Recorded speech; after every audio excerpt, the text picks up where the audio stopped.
Effectively wild. Effectively wild. Effectively wild.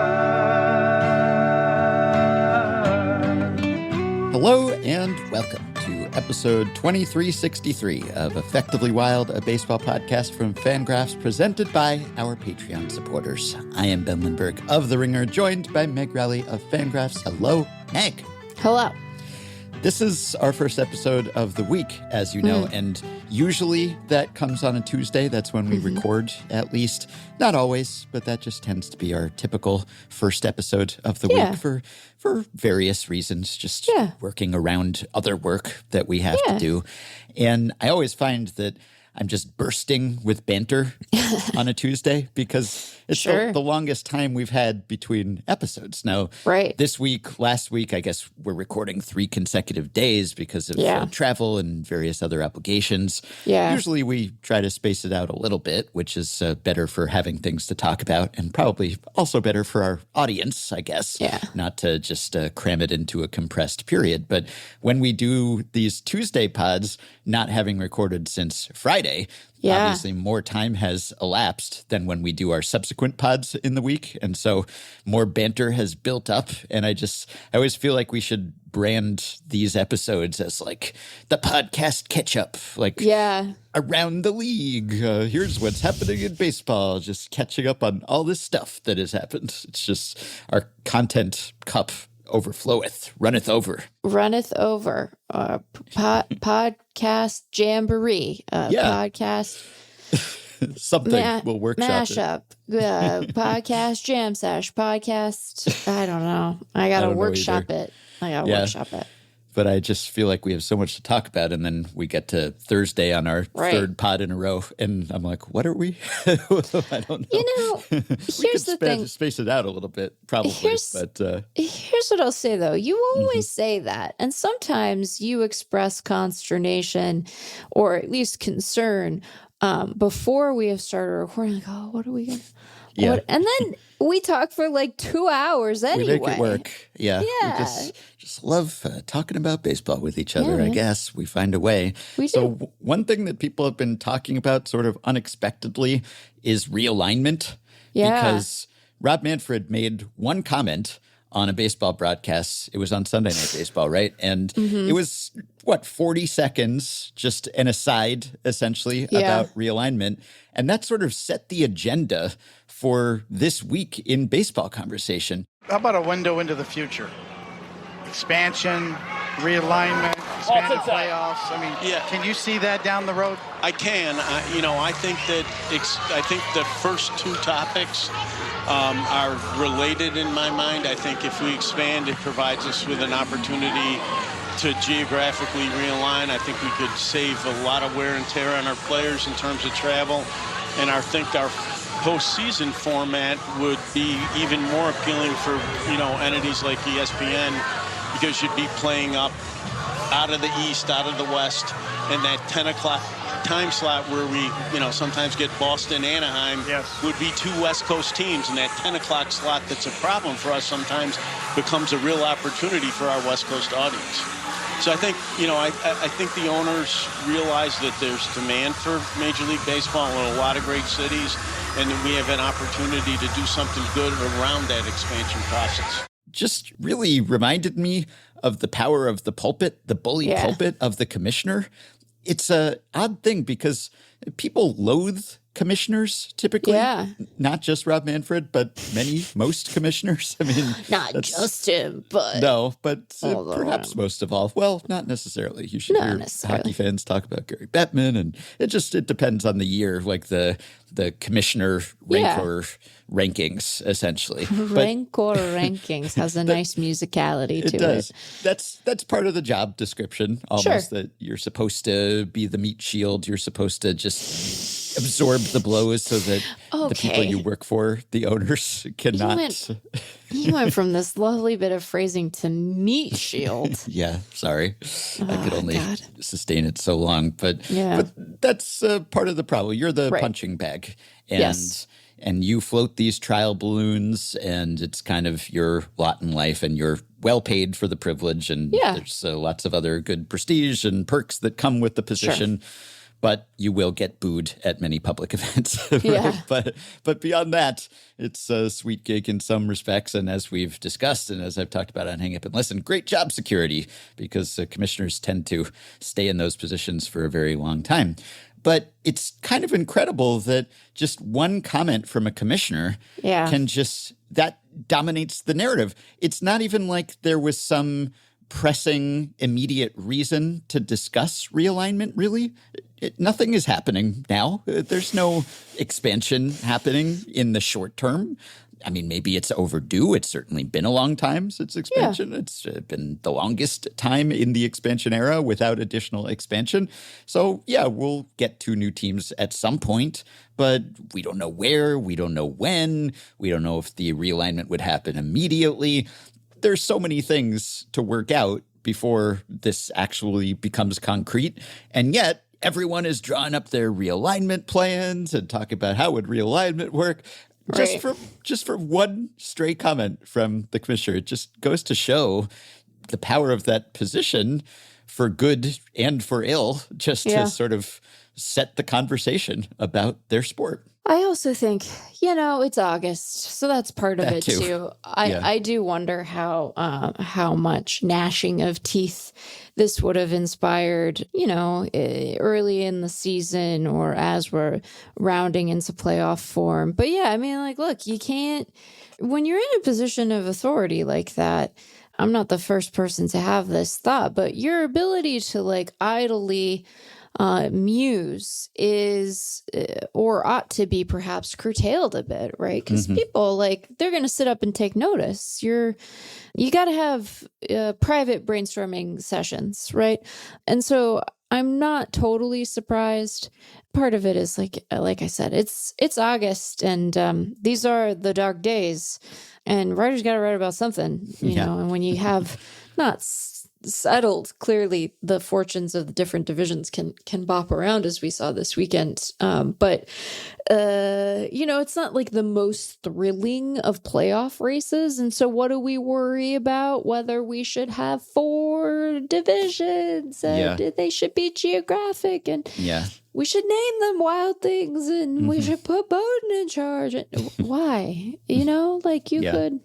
I found it hard to get exercised about it, but me too. As soon as he said it, I was like, "Oh, this is going to be discourse." I can tell. I had an editor messaging me. Do we need to write about this? It's like nothing happened. Why? I mean, Rob Manfred mentioned something. No, it makes sense to pay attention to what the commissioner says, because it signals his priorities and the priorities of the people he works for, who are pretty important when it comes to the direction of the sport and what the league's mission is, and lots of things that he has said in the past have become concrete, have become real.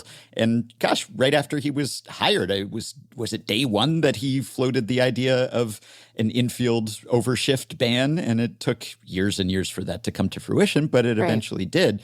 Now, sometimes he'll toss something off and then walk it back, or it causes just a whole furor, and he has to sort of downplay it, like with the golden at-bat business, where whether he actually intended to float that and have a trial balloon, it popped if that was the idea. And so then he had to sort of say, I was just kind of, I wasn't really serious, right? But everyone talks about it. And here we are talking about the thing that the commissioner talked about. For whatever reason, I don't find realignment scenarios to be that compelling. And it's not like we have any aversion to discussing hypotheticals here on this podcast. It's a big part of what we do. But something about here's my realignment plan. Well, here's my realignment. It's just, I guess that looks good. I don't know. Let me know when we actually get the 32 teams and when this actually, because Bud Selig was talking about radical realignment in the 90s, and then that didn't really happen the way that he had envisioned it. And I'm generally pro realignment. It seems like a sound idea. You get up to 32 teams, you can kind of consolidate. part of Manfred's calculus, as he said, was just making things more palatable to broadcasters and partners who were going to pay owners by just consolidating the games in the same time zone and everything. But for other reasons, too, it makes sense. Less travel. It's better for players. It's better for the environment. It's maybe better for fans. Maybe you end up with geographic rivalries that are kind of compelling. So I'm fine with it in theory. It just, we talk about it so many times over so many years and nothing has actually happened that I need it to be more real to actually start jotting down, I think this team should move here and that team should move there and there should be 4 divisions or no, there should be 2 divisions or whatever. I find the consternation around it really interesting. Like, I think it's I think we're missing an opportunity to just view it as like a fun thing. Because I think the concern around realignment comes from there are these rivalries often born of competition within a division that are meaningful to people, right? Like it's precious to them that they, as Yankees fans, get to gnash their teeth at Red Sox fans, right? And watch their guys like on Sunday Night Baseball so much of the time. So it's that means something to them, right? Phillies and Mets fans want to be engaged in a simultaneous internal breakdown and also potential knife fight. Like there's just like ways that we express our regional identities that are meaningful to people. Speaking of knife fights, got to bring up Tommy Pham later. Note to self. There's a lot of, like, hey, all you settle down kind of news. Yes, it really is. This last little bit here. But I think that is where people kind of generate, like I said, consternation around it. And I guess I would just say that, like, the league has a vested interest in maintaining those rivalries. I think that we tend to view them as like more permanent than they are. Like there's an elasticity to rivalry that I think we can kind of fail to appreciate because these things shift over time. It's not like this current configuration of the league is how it's always been, right? Like the teams have moved around. They've gone from the National League to the American League. They've gone back and forth, So it's like this is, there's a greater pliability to all of this than I think we tend to remember in any given moment. But I think that there's definitely, I hate to use this word because it makes me sound like a boop, boop, boop person, but there's probably optimization to be had here. It would be nice if like the environmental impact were a true motivator. I'm a little skeptical of that because they're still going to fly all around and guess where their complexes are, still in Arizona and Florida. But I think that there's like room to kind of make things make a bit more sense in terms of travel, in terms of like, fans on the East Coast in particular grouse. And I think with a good reason about like all of these late nights that they have to endure when their team goes west. And, West Coast fans complain about missing game action because of games that start while they're still at work when their teams go east. So like, I think there's probably some massaging of the current configuration that could yield like positive results. And it's fun to think about, the thing that's the most fun to think about that I imagine will end up having like a boring answer. Like it'll just be north, south, west, east is what we should call them. I think that we shouldn't be allowed to realign the divisions or the leagues more generally unless we come up with funny names for the conferences. It's like cardinal direction, right? Yeah, it's a cardinal direction. Is that right? Cardinal direction? I was like ordinal direction. No, that's wrong. It's nice to work through cardinal, right? Yes. Okay. Thank you for supplying an answer. But that's such a boring answer to what are the divisions called. We should have to work harder. And then our reward at the end can be your favorite team getting on a plane a little less frequently, or at least for less far of a distance. It is always funny to me when Mariners fans are like, we'll do realignment. And then it's like, they're still going to have to get on the charter a bunch. Like there's just it's way up in the corner. You're not getting around it. Like you could minimize, sure. But like, it's way up there. they're going to fly, they're going to just have to fly a lot. They're up in the corner. Yeah. It's, I think a lot of it boils down to whether you care about preserving the American League and the National League. Right. Stephen Nesbitt at The Athletic, he came up with one plan that did preserve that, and it seems like that ruffles fewer feathers. But I don't know that I care that much because the distinctions between the leagues are just erased. It's just a historical vestige. And there's something to be said for historical vestiges. We like a vestige. Yeah. Sometimes it's okay. Sometimes it's tradition is important. And one of the nice things about baseball sometimes.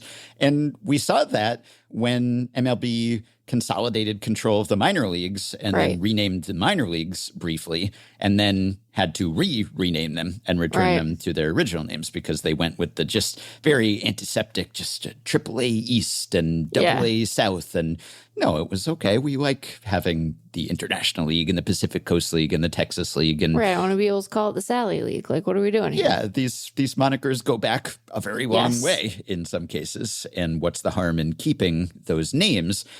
But if it actually starts to interfere with the alignment because you want to preserve American League teams in the American League and National League teams in the National League, even though some teams have jumped from one league to another in the past, at that point, I don't know, maybe the tradition is getting in the way of the best possible solution. So, I mean, you mentioned the difference in travel. So Baseball Savant has a handy little table of the distances traveled by teams in each season. So last year, the Padres were at 51,690 miles traveled, and the Pirates at the bottom were at 25,389 miles traveled. So the Padres traveled twice as much, more than twice as much as the Pirates. That's a pretty big disparity, and that can potentially take a toll. So if you can minimize that toll and minimize the emissions and also maybe set up some more natural matchups and have people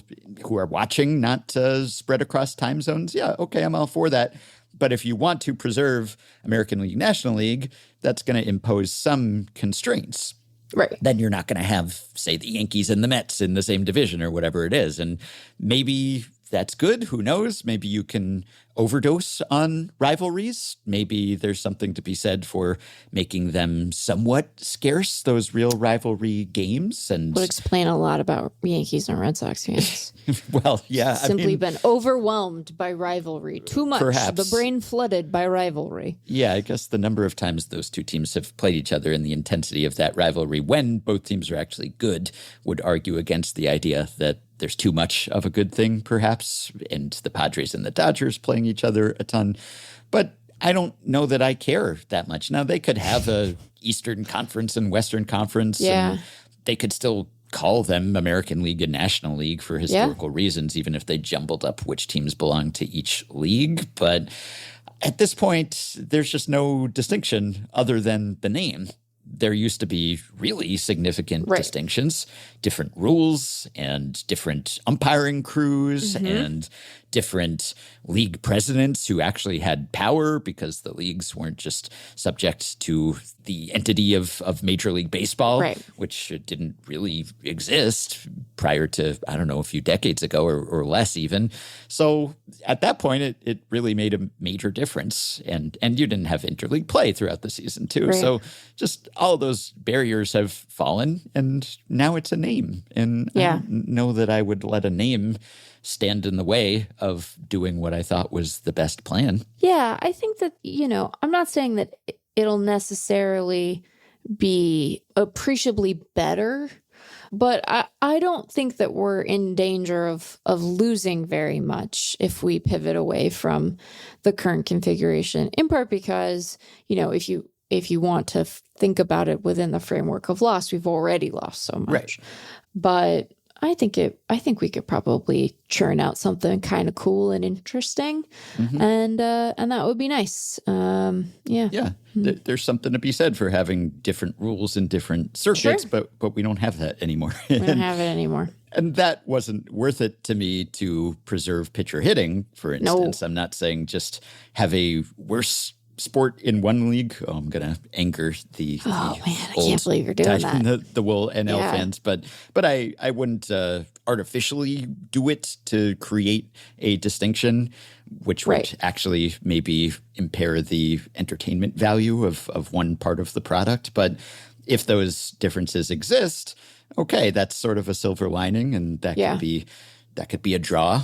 Here's a different brand of baseball, but we have erased that distinction. So if we end up erasing the name, there's part of me that might be sort of sad to see it go, and maybe you can keep it on in some form, but I don't think I would cling to that. If we're doing realignment, might as well just go whole hog. But we're not doing realignment for now. No. We will at some point. This will happen. Some version of this will happen, but we'll discuss that when we come to it again. Yeah. For now, we're just filling time on a Little League broadcast. Well, Meg that's what begs, it was. Yeah. Yeah. Well, Meg begs the Mariners to stop throwing pitches right down the middle quite so much. You know, just like try a different location if you want it, like as an exercise. I don't know, just like worth thinking about. Continuing on with our baseball grab bag episode of Effectively Wild. Maybe that's it. I don't know. We'll keep thinking about it. But as people can probably tell, we don't exactly outline these episodes very rigorously. But I do jot down just stray thoughts, observations, things I saw, things I read, things I thought of. Yeah. And then we get to it at some point. So just a few of those in no particular order. So, all right, we were talking about players just getting aggro, and there have been a couple examples of that. So there's Victor Robles, there's Tommy Pham, who's a perennial offender when it comes to players getting excessively angry. Yeah. And maybe we could also briefly touch on the Ketel Marte controversy, which kind of came out of nowhere. Just the idea that Ketel Marte is a problem in the clubhouse, which was not something I was aware of, if it is in fact a thing. Anyway, okay, maybe we can talk about the most violent of these episodes, which is Victor Robles, who is rehabbing or was rehabbing from a dislocated shoulder that he suffered in April. And so he's finally coming back. He's playing in a minor league game, trying to make it back to the Mariners.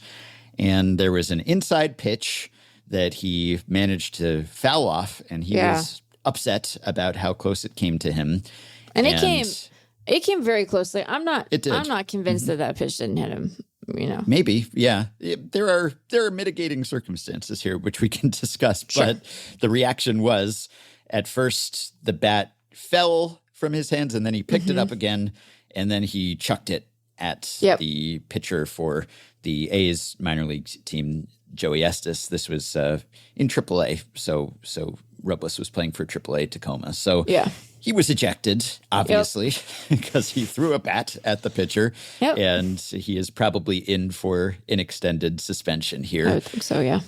Working in his favor, he did issue an apology on social media later in an Instagram story, which, as these things go, sounded sincere. Was agreed. Good apology. I want to take a moment to sincerely apologize for my recent reaction on the field.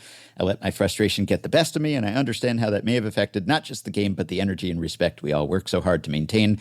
Coming off a long rehab and being away from the game for most of the season has been physically and mentally challenging. Adding to that, the recent passing of my mother has been incredibly hard, and I've been doing my best to hold it together. I guess this is a commonality with Ketel Marte, perhaps earlier this season, also suffering a bit of a breakdown related to the prior death of his mother. That's not an excuse, Robles continued, but some context. I feel you deserve to understand where I'm coming from. Then he noted getting hit 5 times in 15 at-bats added to that pressure. Yeah. I guess I have to mention here that they were plate appearances, not at-bats, because he got hit by the pitch, but not doing the pedantic thing on the apology on Instagram, or I guess I am, but that's not the point. And I reacted in a way I'm not proud of. This game means the world to me, and so do the people who play it. I respect every one of you, my teammates, the opposing players, and everyone in this league. I'm committed to being better, not just as a player, but as a teammate and competitor. I appreciate your understanding. I'm grateful to be back on the field doing what I love. Thank you. I'm sure that this was run through various PR people or whatever, and that's fine. That's what they're there for. But this checked all the boxes.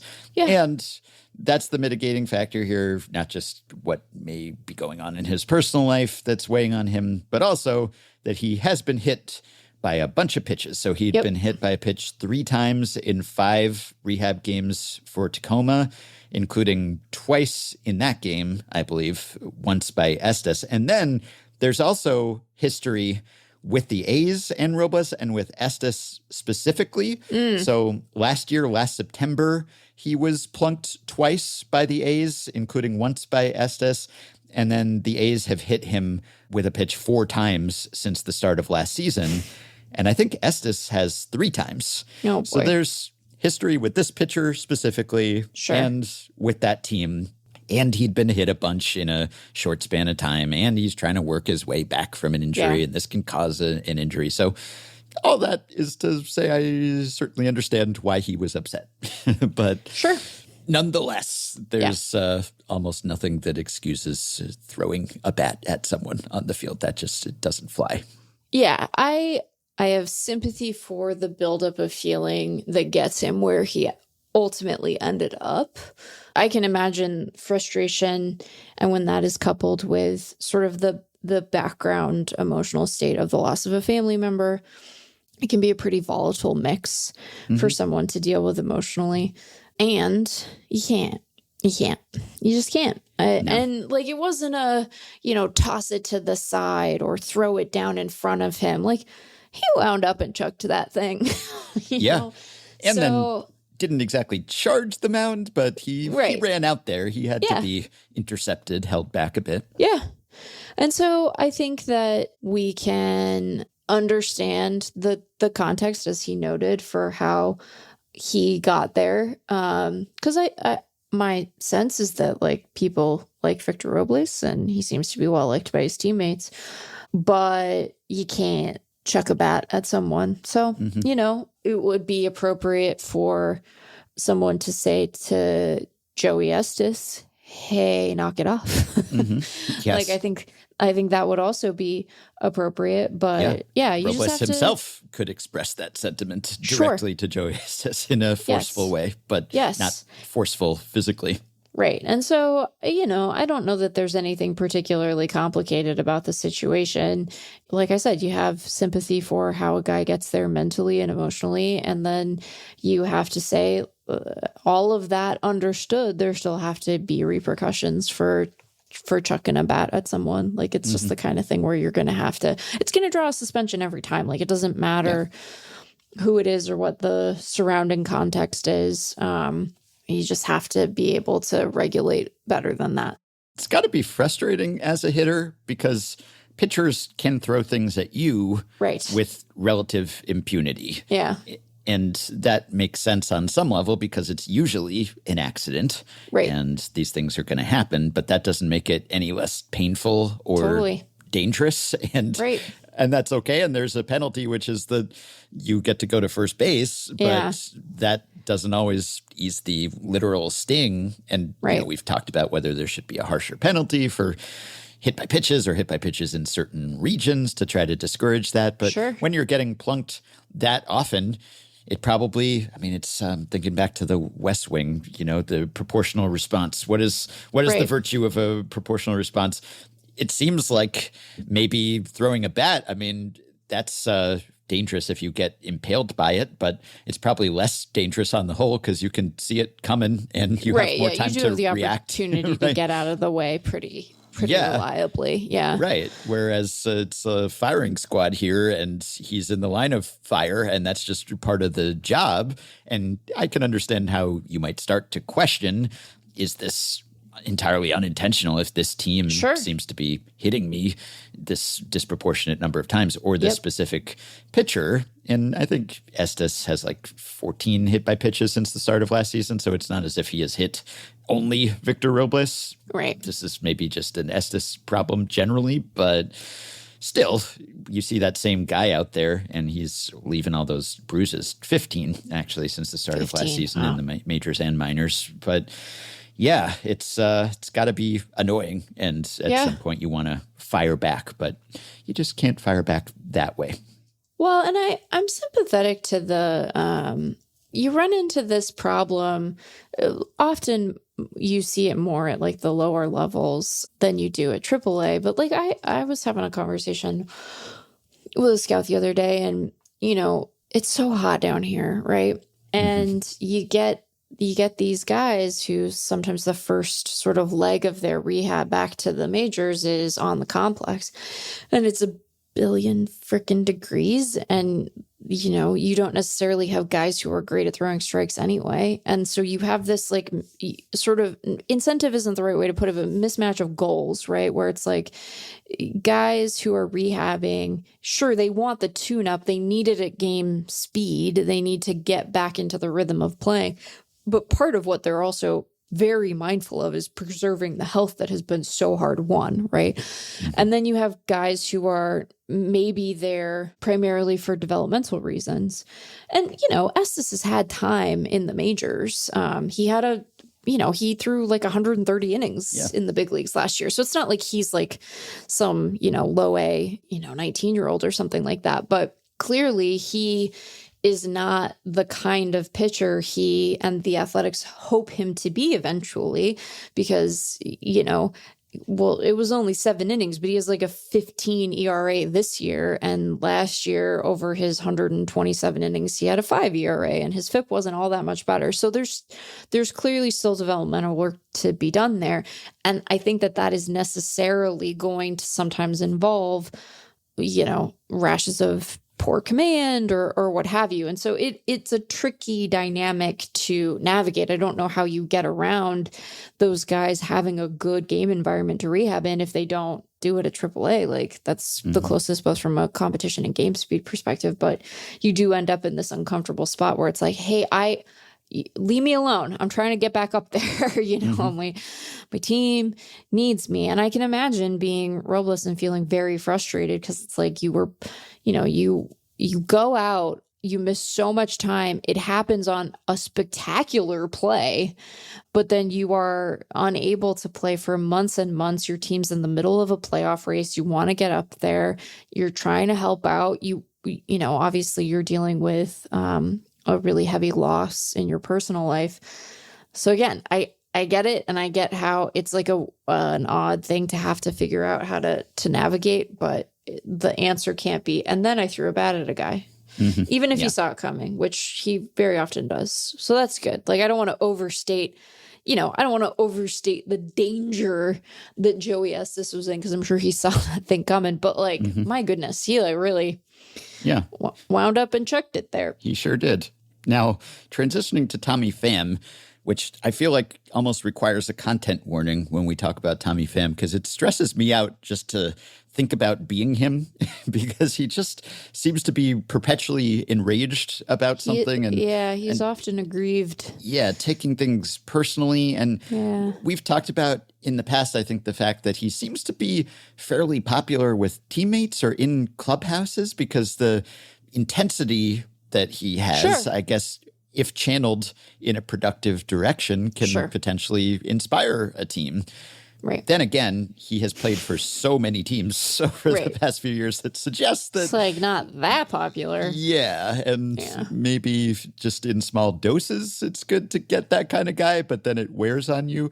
Well, it's hard to say whether it's the personality or the play. Because I was just about to say, Tommy Pham has a 95 WRC plus. He had a 91 last year. In 2023, in 129 games, he had like his best season in a while with a 109. This isn't a guy who's like lighting up the scoreboard every night, and also can be kind of mercurial or temperamental or however you want to put it. So, you know, him being like barely replacement level probably has as much to do with his short tenures at some of these spots as anything else. But yeah, one would think. But it's not as if many teams seem to be signing up for a second tour of duty with Tommy Pham. It's just it's a bunch of, it's like, you know, he's been with the Pirates all this season. He was with 3 teams last year. He was with 2 teams in 2023. He was with 2 teams in 2022.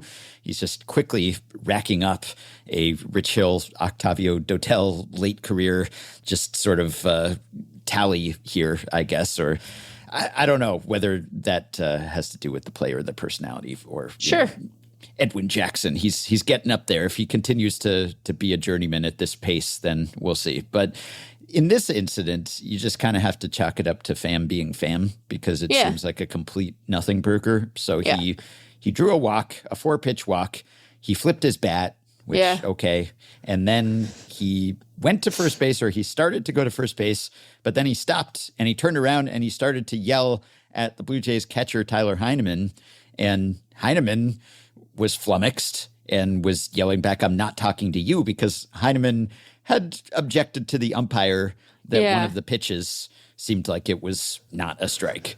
And for some reason, Tommy Pham took umbrage at this. I think it was the ball 3 call that was kind of a borderline.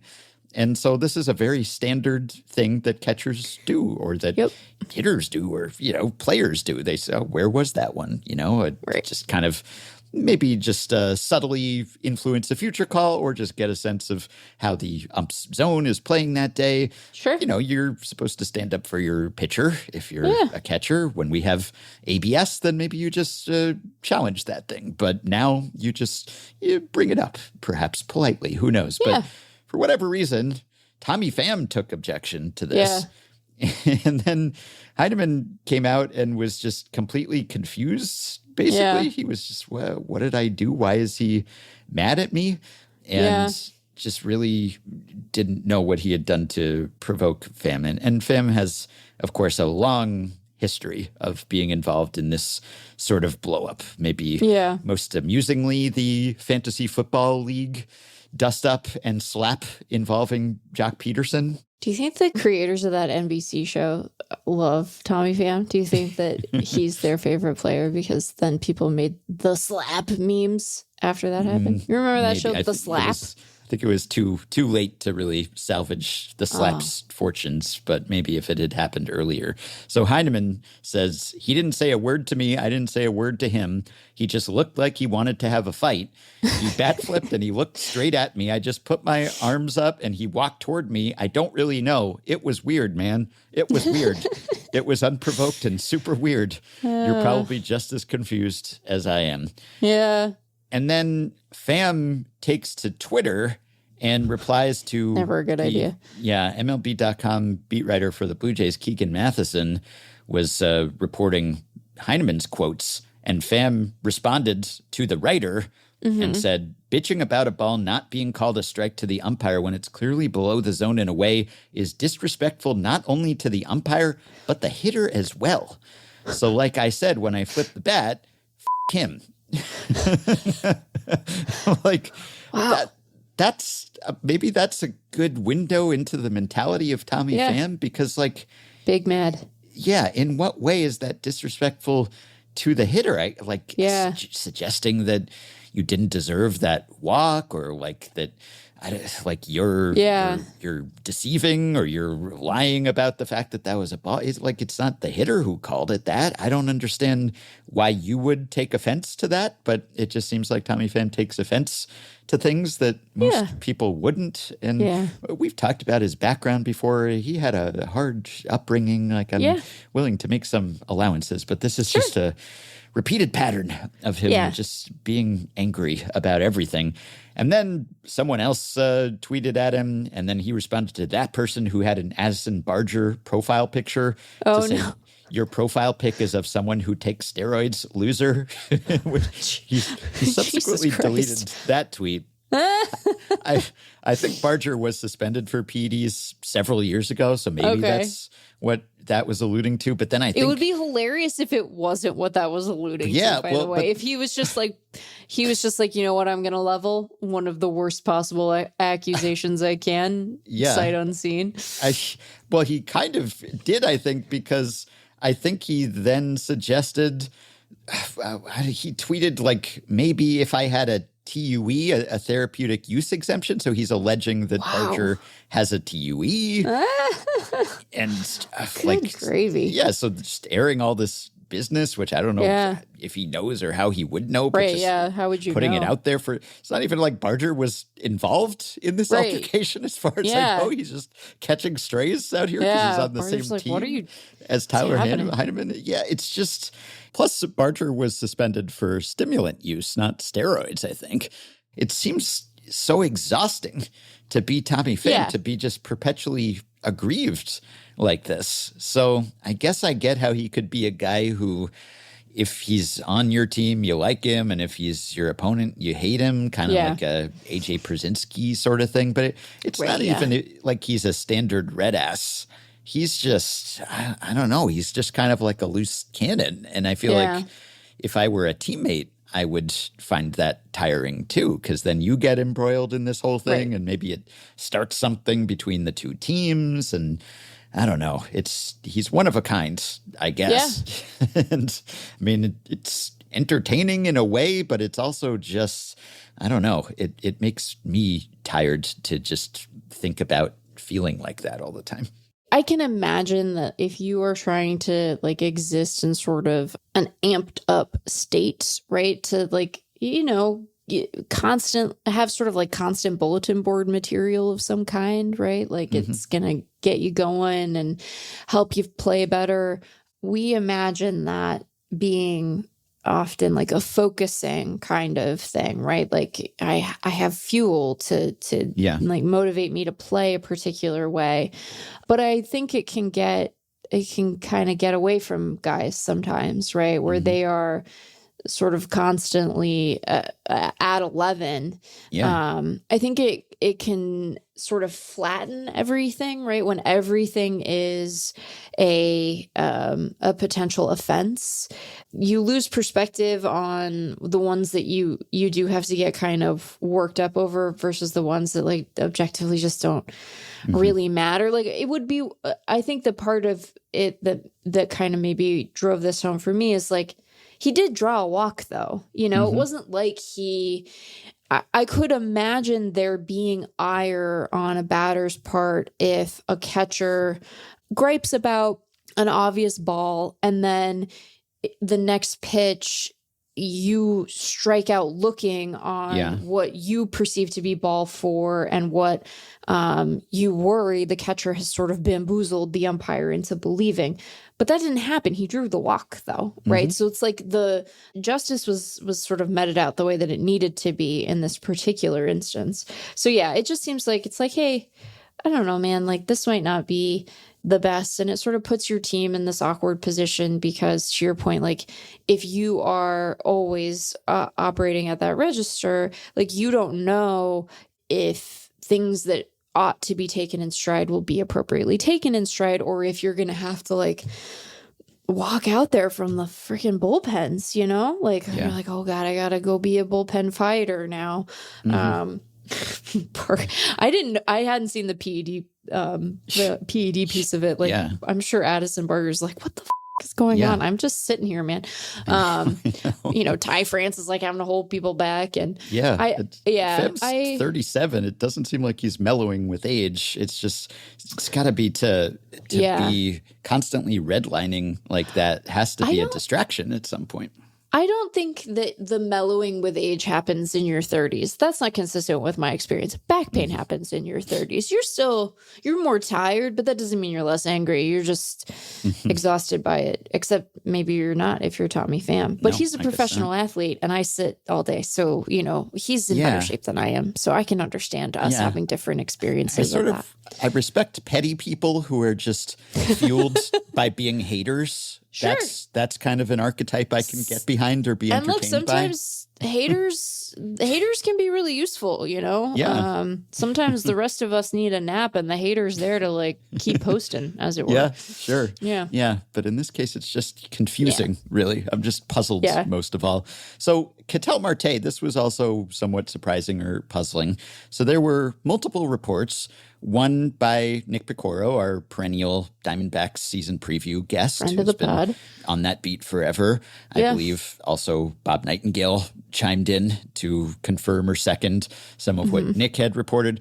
And this was sort of, well, not unsourced, but just not attributed, no direct quotes. It was kind of just responding to general alleged clubhouse discord, which is often how these things get reported, if they get reported, because you're not going to get a teammate going on record and putting their name on something, typically when talking about a star player inside the same clubhouse. So the fact that there might not be direct quotes or that it might be anonymous sources doesn't necessarily mean that it's baseless. That might just be the way that a reporter can report something in a way that is acceptable to the sources without burning said sources. But it was, a lack of specifics, I suppose, but the general gist was that some people on the Diamondbacks or in that clubhouse have been upset by a perceived lack of effort or investment by Ketel Marte, who has been a star level player for the Diamondbacks for years now on a bargain contract for that team. And it seems like the perception among some, at least, is that he's taken too much time off and he's had injuries, obviously. Yes. And so sometimes you end up in a situation where a player who has legitimate injuries and is trying to return from them, someone might say, oh, they're not coming back fast enough. They're not rehabbing hard enough. And I'm always somewhat skeptical of that because you never know exactly what someone's dealing with.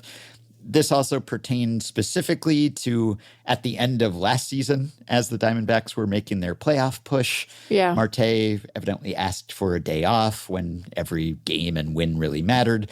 And then the proximate cause of the report was what happened during the All-Star break, which was extended for Marte because he seemingly just took a vacation, I guess, or he took a little longer break than he was necessarily supposed to have. And Torey Lovullo, Diamondbacks manager, didn't know that he wasn't coming back immediately until the day of or very close to it. And then he was made aware that he wasn't going to be available. This coincided with Ketel Marte's house being burgled, which is something that happens to some star athletes because people know that, okay, everyone's away and seemingly the athletes on the elsewhere. rise as a phenomena too. Yes, right. And he was burgled to the tune of $400,000, I think, in valuables.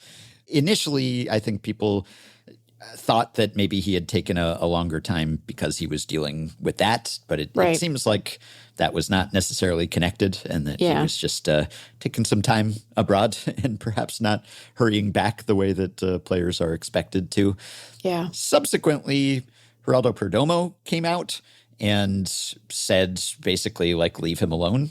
And he plays hard and he's good and we have his back, basically. I guess he didn't necessarily deny all of the specifics and say that there was nothing to it, but he basically said, move on and, we like him and he's important to the team or whatever, and tried to diffuse the situation and perhaps he did.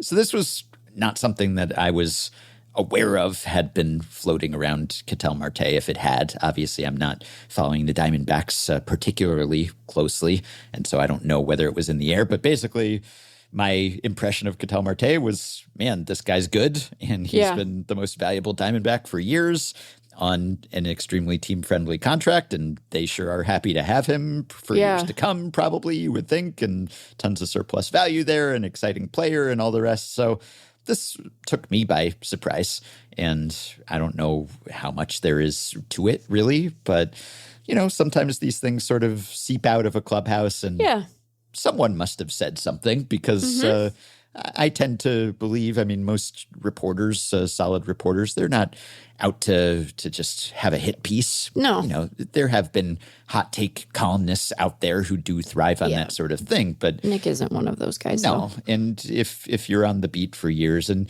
it's reputationally, it's tough. You're putting your neck on the line, right? Because you have to be in that clubhouse if you're someone like that who's on the beat. And so you have to face up to these guys, and it could cost you potentially and people talking to you if this story was fabricated or something, or you got bad information. So, you're not going to come out with that just to go viral and torch your reputation with that team in the process. And most writers, I think they want to get the story right. So I don't know. Maybe it's just one of these little things that happens on a team and a long season when Yeah. it's hot, and it's a disappointing season. And, you know, a lot of this clubhouse discord brews when your team has been a bit of a letdown and you were expected to be a playoff team, and then lots of things go wrong and you have injuries, and then some of this stuff simmers and bubbles and boils over, and there may or may not be something to it long term. But it'll probably resurface over the offseason if people are attributing a lot of value to it or ascribing value to it. And, is Ketel Marte a trade candidate? And are they trying to ship him out or something? I mean, it's not like you would want to just sully someone's reputation before you trade him, probably, right? I guess it might make it more palatable to fans if you manage to make this guy sound like someone you wouldn't want around. But you don't want to do that for your potential trade partners, obviously, prior to the trade. Sometimes this stuff surfaces post-trade or post-departure, and then suddenly you're salting the earth and all these stories are coming out, and maybe it's the front office bad-mouthing. Boston is famous for this, rightly or wrongly. So that happens, but I wouldn't imagine that that's what's happening here. So, you know, maybe it's blown out of proportion. Who knows? But I assume there was something there. Yeah, I think that a couple of things can be true simultaneously. I think that you can have a clubhouse where sort of the ambient level of frustration is high because of, as you noted, a disappointing season. Not disappointing because of anything that Ketel Marte has done when he's been on the field, right? He has a 160 WRC plus. He's a 4.5 win player, but it has been disappointing. And so the sort of frustrations in the air, behavior that if you're 10 games up in the division might get dealt with internally, leaks its way out to a reporter, especially one who notices things, right? It might be like looking around going like, hey, the vibe in here is weird. You know, the Diamondbacks extended, this is a thing they do every couple of years, right? They extend Ketel Marte, and they did so again earlier this spring. And I imagine that the calculus of, are we frustrated versus is he valuable, is like a really easy one for them to do. And even if there's behavior that maybe they aren't super thrilled with, that they would work quite hard to address that with him rather than trade him. Like, he's been maybe the best second baseman in the National League for the last couple of years. So like, I don't think that they're in any rush to move on from him. And I can imagine how, if you think that you are kind of granting time to someone to deal with something like a burglary, and then you find out that they're actually just on a trip, you might be like, but hey, though, like we're making what we thought were accommodations based on one circumstance, and actually what was going on was something different. I think it's notable because he is, you know, such a long tenured player. He's such a good player. You know, he is important to this club being in a better position than they are this year, next season. And so like understanding how all of that stuff fits together, I think is important. The fact that like Perdomo went on the record after the fact to say, no, we love Ketel. And, you know, I know that Torrey tried to downplay it once he was asked about it, suggests to me that like, there clearly seems like there's something going on here, and also they'll figure it out. He's just such a good player. And I don't think the accusation is like Ketel Marte is a bad guy or anything like that. I think the sense is like he can be kind of, there's this balance between like taking care of oneself and maybe giving it your all when you ought to. And perhaps they perceive that he hasn't struck that balance quite right. You know, certainly last year when they were like really in it from a playoff perspective and then weren't able to capitalize like so late, I can imagine that rankling. To say that is because Ketel Marte asked for a day off is probably not accurate, right? When you miss that close, like a bunch of little things went wrong.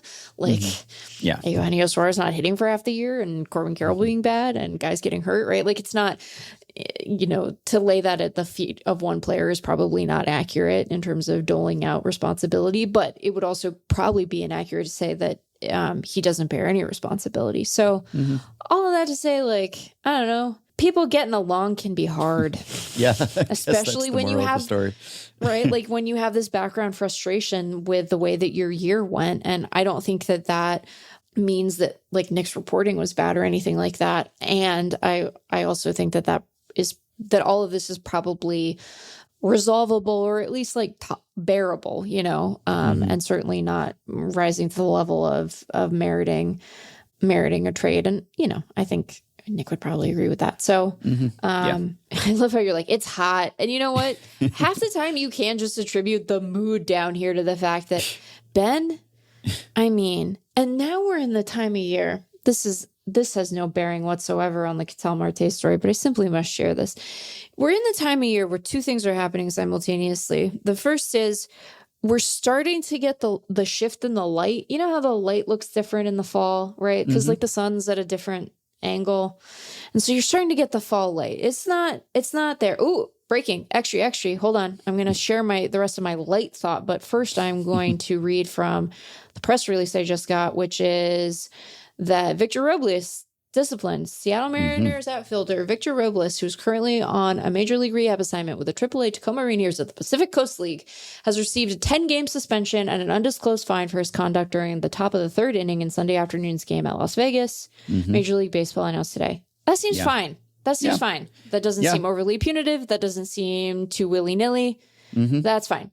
The suspension of Robles was scheduled to be effective on the first day Robles' return to the Major League active roster. However, Robles has elected to file an appeal. Thus, the discipline will be held in abeyance until that process is complete. And I've endorsed steeper suspensions for pitchers who have possibly headhunted too, so I'd be in favor of that. Also, I have an update as well, a post on Blue Sky by Keegan Matheson, the Blue Jays reporter whom Pham had addressed, stopped by the Pirates clubhouse this afternoon to speak to Tommy Pham. He didn't want to elaborate on his post after last night's game against the Blue Jays, but made it clear he stands by them and wanted this to be passed along.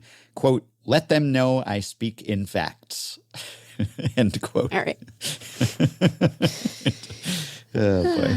Okay. Oh boy. See, the thing that happens is like for so many pro athletes, if they were just regular guys, we wouldn't know about this, and maybe you'd find him annoying in your office fantasy football league. But like, part of this is also just like you put a microphone in front of some people, and they're going to be like, I got this microphone. So, yeah. And not to further delay the resolution of your light thought, but I'll just so important. Acknowledge that we're talking about three non-white players here in Pham and Robles and Marte. And obviously there are historically stereotypes and players who get tarred with this brush, and it's probably unfair and it can be racist. And I guess the Marte complaint is kind of a situation that might fall into that bucket at times or has in the past. I'm not saying that that's the case with Marte or with this reporting, but there are cases in the past, like going back to Ricky Henderson's tenure in New York, where he was accused of not rehabbing hard enough or just wanting to take it easy, and, effort level being criticized and players being accused of lollygagging. And that can play into those stereotypes or arise from them. But in this case, we do have a player literally throwing a bat at someone. Which I think, that's pretty cut and dry. And then also Tommy Pham has a very long history of this sort of thing. So in those cases, well, I think they are what they are, more or less. Marte, it's a little squishier. But, just wanted to put that out there because there is that history and that baggage. Yeah, and, I think that, Ketel is undisputably a great player, and he does have an injury history, and he can be it can be kind of nervy to watch him sometimes because you're like, oh God, did he blow the hammy again? And so I can completely understand erring on the side of caution when it comes to load management or injury prevention or what have you. And obviously we don't know the ins and outs of, how he was doing on any particular day that he might have asked off. And I don't know if the folks who spoke to Nick necessarily do either. And I can also understand being like, oh, we're one game out though, man. Can't you, and that's an understandable instinct, even if if he had tweaked his hammy and been unavailable for the last 2 weeks of the season, that would have been worse. It's just so hard to know what the non-injury counterfactual is. But yeah, it's good to be mindful of that. And that's why I think you want to have people who are thoughtful and careful about this stuff reporting these things out, because you don't want to imbue your understanding of a situation like that with bias. And I think that sometimes you wind up and chuck a bat at a guy, and that's just really straightforward. And 10 games seems like an appropriate. That seems properly calibrated to me, and like we don't have to make too much of these things, It's like, don't do that. And I bet he won't again. And then it'll be fine. Like sometimes people make mistakes. He offered a sincere apology. He'll suffer some sort of consequence for it. And then he and the team can move on. Like these don't have to be things that like dog a person's reputation forever either, And I think it's good to keep that in mind, right? Like Joey is probably wasn't getting hit by that bat, So like, again, this is what I was saying about like, I don't want to overreact to it, but I think it's good to have a reaction because this is, potentially dangerous behavior that it's worthwhile to curtail. So, Yeah. Speaking of hustle or the lack thereof, I've noticed something happening with the Brewers, which is that, related to the conversation we had recently about fundamentals in baseball and whether they are in fact on the decline and how much that matters. And the Yankees were the avatar of this, just the sloppy play. And the Brewers are emerging as the corrective to that, as the antidote to that. And there's some truth to it, I guess, because if you're going to talk about fundamentally sound teams or teams that do the little things right, and as we mentioned in our previous conversation, it's hard to really agree on what those terms mean exactly. But the Brewers seem to fit the definition. They play good defense. They're the best base running team. And they tend to do things right, seemingly from a scouting player development perspective, but also actually on the field. And Ken Rosenthal wrote a column about this for The Athletic and wrote, "There's a lesson here if anyone in baseball cares to heed it. The lesson is in every ball the Brewers put in play and every runner they advance, every cutoff man they hit, and every extra base they take. The Brewers are not perfect." He cites a couple examples of their imperfections, but they at least try to play the game properly at a time when most teams place too little emphasis on fundamentals and too much on the next big analytical thing. So the Brewers are kind of funny. Wait, I'm sorry. That is such a funny thing to say about literally the Milwaukee Brewers, who are a hyper analytical organization. Front office full of X-rays executives. Like that's funny. That's always the thing, because there aren't really any teams that are not into analytics. Right. And so anytime anyone tries to make a team just the face of old school baseball, it just never really fits, because they're all into this stuff to varying degrees, and the Brewers are extremely into this stuff. So I mean, I know what Ken means. And his next sentence starts with, "This is not to bash analytics." So anyway, he goes on to provide that caveat. But it does seem like the Brewers are emerging as kind of like, this is the model of how to play the game the right way. Right. And it helps when you just reeled off 14 wins in a row, or 15 out of 16. And there's some truth to that. So, I mean, we've talked about how the Brewers have done what they've done. And I do think that, sure, there's a little bit of good fortune there and a good record in one-run games. And they're hitting clutchly and pitching clutchly again, though, as I've talked about before in Stat Blasted, they had a track record of doing that. They're doing it yet again. So if any team has figured out clutch, has cracked the clutch code, maybe it's the Brewers. I'm not sure I believe that, but that leads to things like winning 14 in a row instead of dropping a couple during that span, which they easily could have if not for incredible comebacks. So they are really good. They do all these things that lead to them being underrated and to people saying, who are these guys? Because a lot of these guys, you have your Bryce Terang and you have your Sal Frelick, like first rounders who've made good and have gotten better. But then you also have Andrew Vaughn and Quinn Priester, and you have people you've picked up, Isaac Collins, minor league Rule 5 draftee from the Rockies a few years ago. These guys who've kind of come out of nowhere. So they now have, if you look at RA9 based WAR at FanGraphs, so just runs allowed base, which kind of gives the pitchers a little more credit for the run prevention. They now have 20 players who have one WAR or more, according to FanGraphs. And that's a lot. I ran the numbers for Hang Up and Listen on Monday when they were at 19, and they had two more such players than any other team. The median was 12. The Nationals had 4, which was even fewer than the Rockies at 5. So, oh, no. yeah, they're kind of lapping the league in just depth and competent players, and not super flashy and not super famous in most cases, but just good. And thus you don't have to devote a lot of playing time to bad players, which can be quite costly. And I continue to be struck by the commonalities between the Brewers and the Blue Jays. I think of the Blue Jays as like the AL Brewers in some respects, even though they have maybe some more famous players and had higher expectations, perhaps. Yeah. But they are similar in that they were the team with the next most 1+ WAR players. They had 17 as of Monday.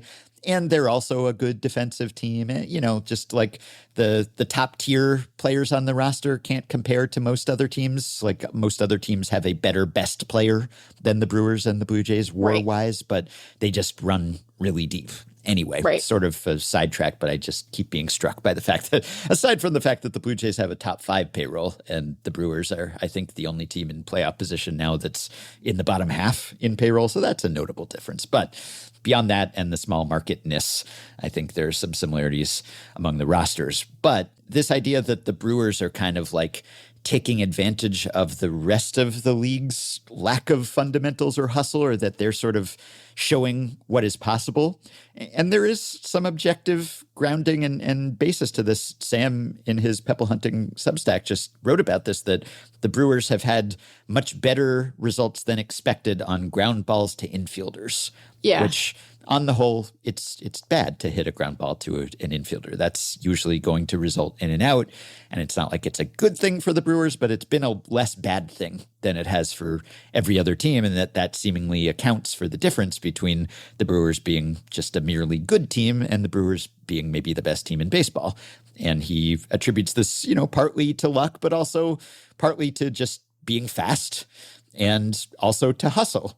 And he did have a single sentence in his piece that was just about like, maybe this is, you know, in an increasingly no hustle league, there might be room for a team to stand out simply by running hard most of the time. So you have to have the personnel, you have to have the wheels, but then also perhaps if you have the hustle, then that helps. I'm kind of conflicted because I do think that on the whole, if it's probably an almost automatic out, then maybe it's good in the long run. Like tying back to our discussion about lack of hustle, this was something Robinson Cano during his Yankees days and maybe his Mariners days too. People would complain about how people he didn't were know just his so hustle. thrilled that there was a guy who could actually hit on the team. I don't think that people were like, oh, he's loafing. They were like, look at what that guy can do. That's so cool. We should get a couple more Robbies.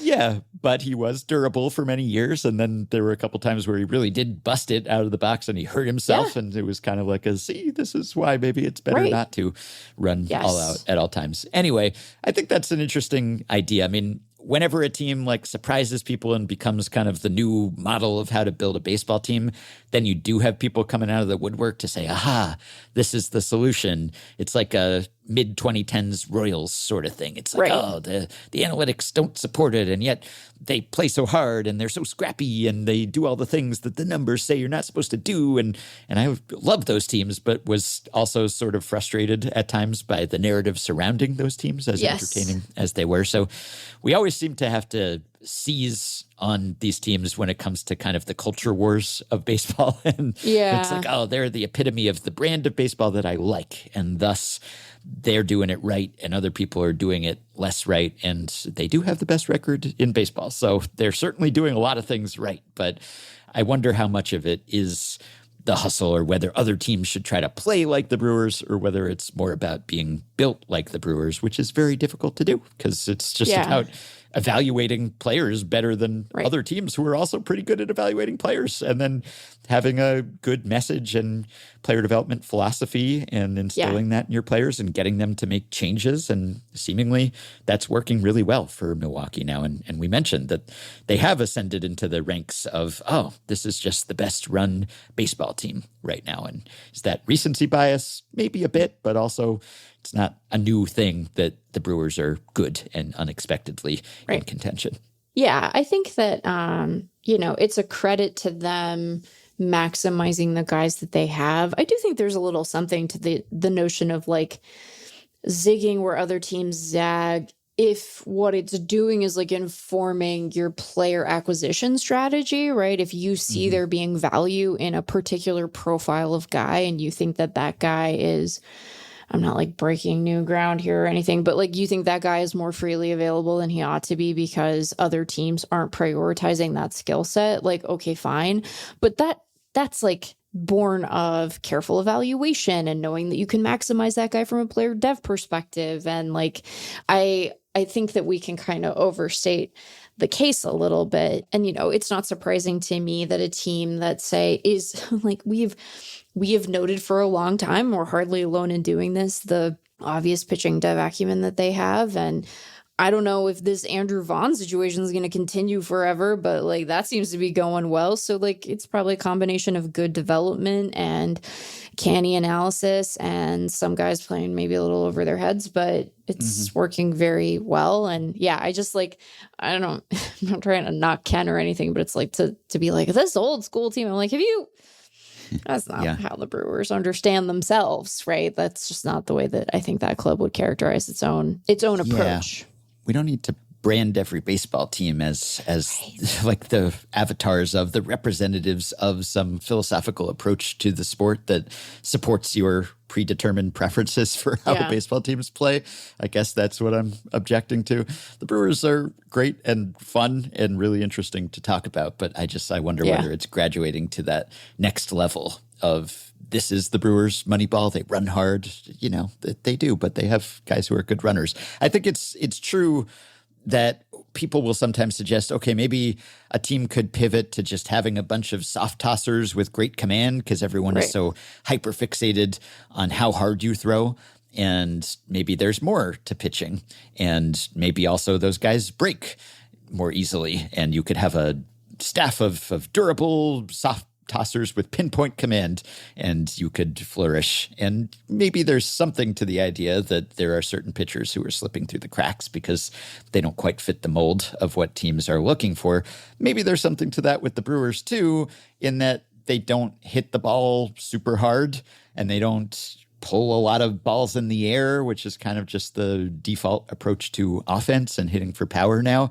What they do is they don't chase and they make good swing decisions and they take walks and they get on base, and those things are valuable too. So maybe there's a little bit of that where everyone's just trying to gravitate toward a particular potent approach to offense. And maybe there are a bunch of guys like the ones that the Brewers have who can be good and valuable and maybe not MVP candidates, but just solid contributors who are kind of flying under the radar because they don't fit that philosophy. There's something to that probably. Sure. I mean, here's the thing. I am, on the one hand, uninterested in having like resurgence of old school discourse. And we're going to have so much of it because they're a good team. They're, you know, positioned for a deep playoff run. I am happy to like see really good defense and to praise really good defense because really good defense is fun. You know, that's like fun to watch. And as Yankees fans will tell you justifiably right now, sloppy defense makes you want to eat your own hair. And you know, that's not where your hair's supposed to go. It's not supposed to go in your mouth. Can I finish my light thought so that we don't get emails about how I haven't done it? Okay, so like, you know how you start to get the fall light, right? And like, it's nice, it's pretty. It's also like how your body syncs up to the season a little bit. You're like, okay, we're starting to transition into the fall. I'm about to be inundated with pumpkin flavored and shaped things. But here's the thing. You start to have this subtle shift in the light, and then you step outside and it's 110 degrees. And you're like, you feel like you're losing your mind, you know, it's like very it's totally disorienting. And then you go to the store, they have the beginning of Halloween candy and you're like, what's this business? And we're not quite there yet. That tends to be like a Labor Day phenomena, but like we're getting close. And then you drive because you got to get your car washed and you go by what used to be a Walgreens and it's got coming soon, Spirit Halloween. And you're like, it's time for this now? With the 110 degrees, you know, and you're like, the light, surely that's not enough to be, I'm supposed to get excited about the Haunted Mansion? No, can't be. What? No. So it does make you feel unbalanced and sort of internally disoriented. And so I think that when people come to Arizona and they're like, what's with the vibe here sometimes? I'm like, it's just very hot. I mean, that's not all of it. There's other stuff, but like that is contributing, I think, a disproportionate amount.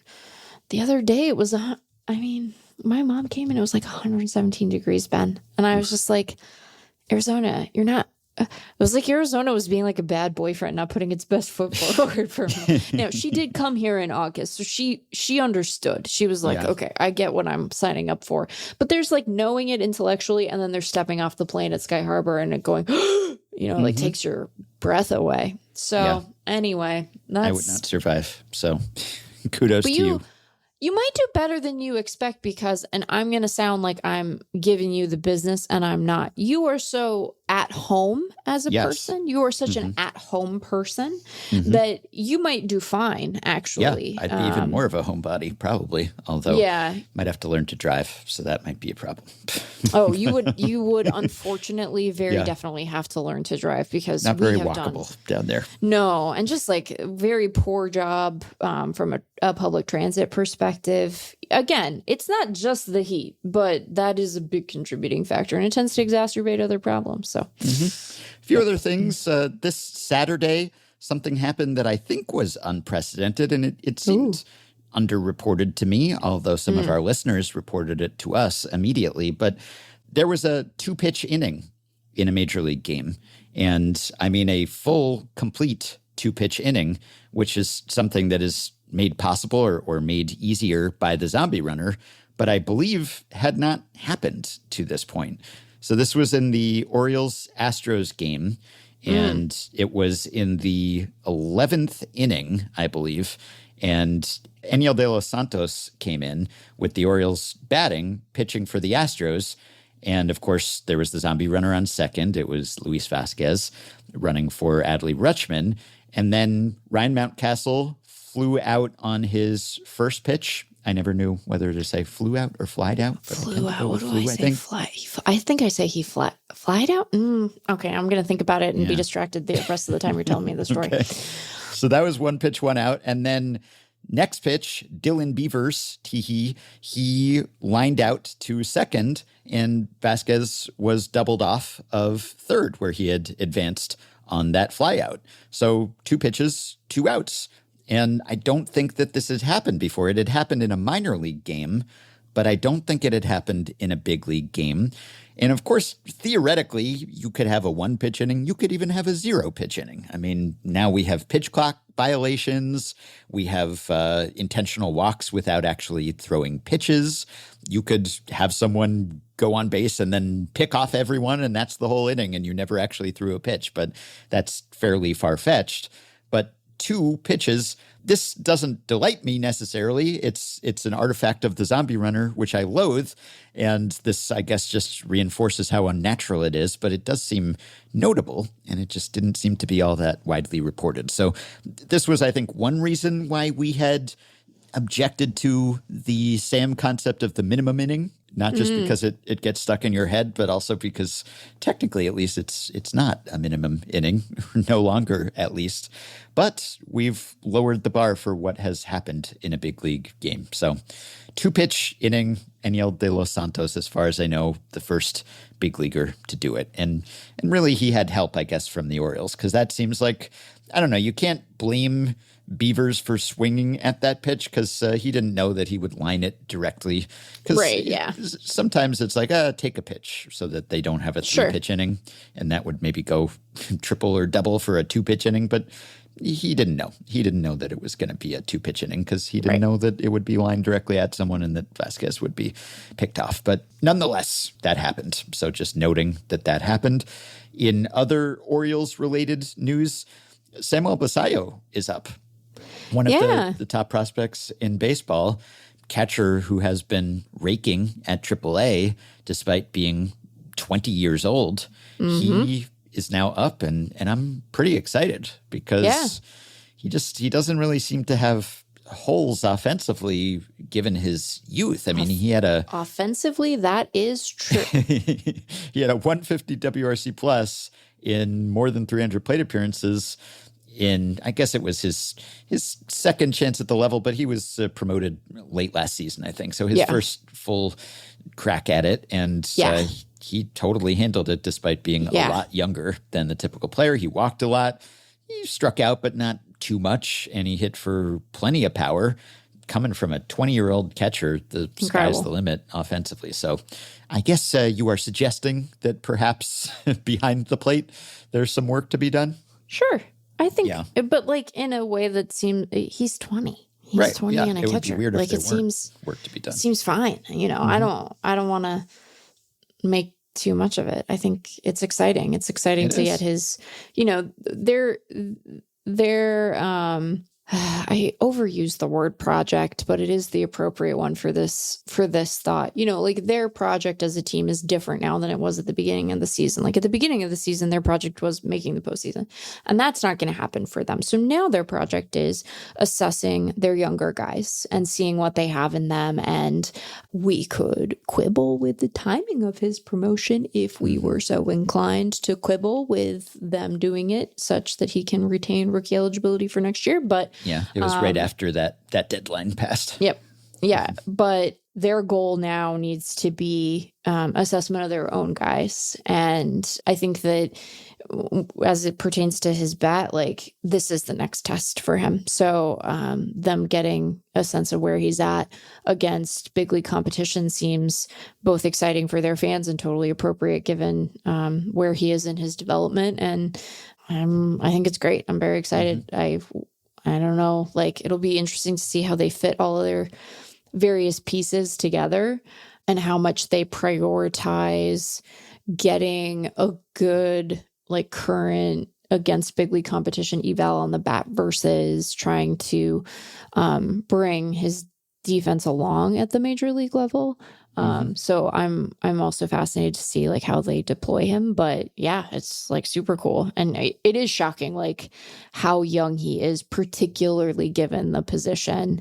You don't necessarily see that with catchers. We do seem to have a couple of them right now, like very well regarded, very young catchers, even when they have sometimes struggled lately, like, you know, Salas for the Padres, for example. But yeah, it's just like it's a cool time to be a fan of that position, and I'm excited. And sometimes the risk is because catchers do tend to develop a little more slowly or later. You don't want to Zunino him. Yeah, right.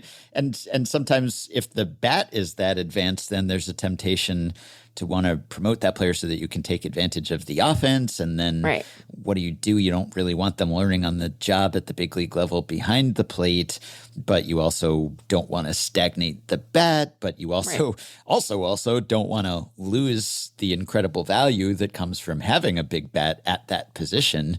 And it's complicated further by the fact that the Orioles have Adley Rutschman, and complicated even further than that by the fact that Adley Rutschman is just a really confounding player now. And it's just totally confounding. Yeah, you're evaluating the young guys, but you're also trying to evaluate Adley to figure out what he is. Who is he now? Yeah. You know, he goes from being your superstar, your foundation, to now it's like, is he blocking Basayo? I mean, it's like, do you move him? Like, do you consider trading him? I mean, that sounds extreme, but it's not like they're extending him. And so, and then you don't want to hamstring Basayo's development behind the plate by having him just DH a lot, or, you know, move to a different position or play first base or something. Like, if you can develop him as a catcher, then that's immensely valuable. And then you don't want to cost him playing time because you don't want him just like being a backup at the big league level instead of getting regular reps behind the plate. So it is kind of a complicated situation. So I have some sympathy when it comes to when do we promote this guy and how do we put him in the best position to succeed? And the Orioles have been burned with some other prospects they promoted. Jackson Holliday, right? People were upset about him not coming up sooner, and then he came up and whoa, he wasn't ready, at least at first. So I don't know. It's kind of intriguing because he is such a talent, and yet it's hard to see how he will fit in exactly. So I'm very interested in that storyline. It'll be fascinating to see how they piece it all together. Yeah. got an email from Dan related to that, who pointed out one of the bright spots of this Orioles season has been Alex Jackson, 140 OPS plus. With Basayo called up and Adley healthy, Jackson's playing time will decrease the rest of the way. As of right now, he has 10 hits as an Oriole that have all gone for extra bases. No player, I haven't checked this, but I assume that Dan did the stat head search. No player ever has had a season of more than 5 hits with 0 singles.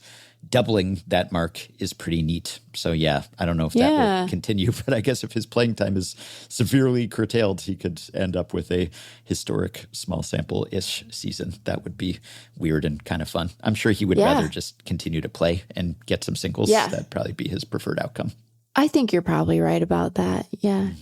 7 doubles and 3 homers. Yeah, that's great. So he's batting .227, but slugging .591. Oh, with gosh. a 140 OPS plus. Yeah, That's too funny. That'll play. All right. And injury-related news, just to acknowledge Zach Wheeler's unavailability for who knows how long. I mean, he is out potentially for a while. He had a blood clot, which is one of those scary situations because that can be career-threatening, life-threatening. You never know. And we talked last week, I guess it was, about, man, wouldn't it be just a raw deal for Wheeler if Christopher Sanchez won a Cy Young instead of him, even though Skeens is far likelier. But, you know, he's in the running again and yet might not end up being the winner. Well, now he's definitely not going to be because I assume that, well, they aren't saying what the timeline is. So he had this thrombolysis procedure to remove this clot in his right upper extremity, as it was termed. And they aren't saying he's on the 15-day IL. They aren't saying if he's going to come back this season, whether this could affect his career. They've just said they don't know, and maybe they don't know. So we don't know either. I bet they don't really know, at least not yet. Yeah, terrifying, candidly. Like, I mean, obviously, from a baseball perspective, you're worried about the impact that it has on them, not only as they, try to sew up the division, but also as they look ahead to the postseason. He's been such an effective postseason pitcher for them. And, I think has started the first game of some absurd number of series of theirs going back and has pitched tremendously well. But, yeah, clots can, clots can kill people. They can kill young people. They have a new baby at home. It's one of those things where you kind of feel like you brushed up against a ghost, how fortunate that they were able to identify this, not only for what it hopefully means for his ability to bounce back in his career, but also just him being a healthy guy walking around. So, Yeesh. It is striking for the Phillies. This is the first time in several years, really, that they've been without Wheeler and an effective Aaron Nola at the same time. Or Aaron Nola looks so bad. I know. Either one of them, really. Nola just returned from an extended injury absence. He had a sprained ankle, and then there was a stress fracture in his rib. And so he just came back this past weekend, and he pitched poorly, which he's been bad. He's been very bad this year. It's been bad. Yeah, and you can hope, he just missed months and maybe there's some rust or something, and if he's healthy, maybe he'll be better. But the Phillies have had this blessing, really, in this era of baseball to have 2 aces, essentially, just under team control, just for several seasons. I mean, since 2020, when Wheeler joined them, they have had that double-barreled action at the top of that rotation. Wheeler and Nola, just the kind of durability and consistency that teams can't count on anymore. And suddenly they can't count on either of them because Wheeler might be out for a while and Nola just might not be good. So the Phillies just have such a wealth of pitching and starting pitching specifically.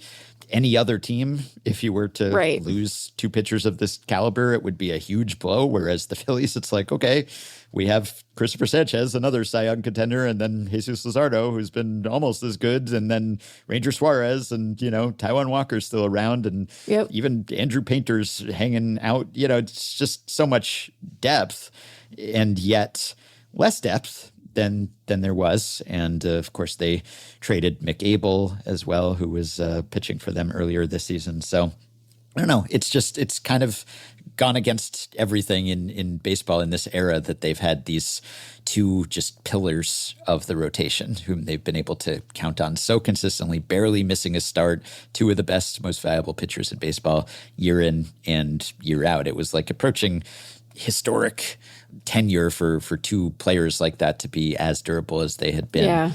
And so now they're, it's like sitting in playoff position. They're going to be there, but when October rolls around, they might very well be without either of those guys in a playoff rotation. And it's going to be a new and different look for them. Yeah. Gosh, they have to be so happy that not only did they not ship Walker out, but that he has been pitching better. I mean, not amazing, but like pitching better this year than last year, which wouldn't be hard. As Bauman noted, he was like the worst pitcher in baseball last season. But yeah, it's hard to envision them without those guys. And I guess, we'll say again, we don't know what the timeline for Wheeler's return is. I suppose it's possible that he could be available to them come October.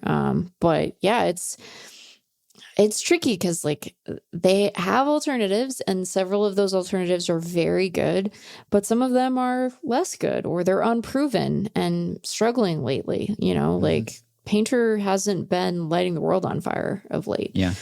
Still incredibly talented. I don't mean to say that like he's a bust or anything like that, but the notion that he's going to just like breeze into Citizens Bank Park and like be a playoff caliber starter, I think is probably mistaken too. So just like they are in flux. No one's really terrifying this year. That's the thing I keep coming away from these conversations with, where it's like everybody's vulnerable and I can't decide how I feel about it. On the one hand, it's like maybe exciting because if everyone's vulnerable, that means that you don't know how the playoffs are going to shake out. Who's it going to be? Usually the playoffs are so predictable. It'll be nice to have.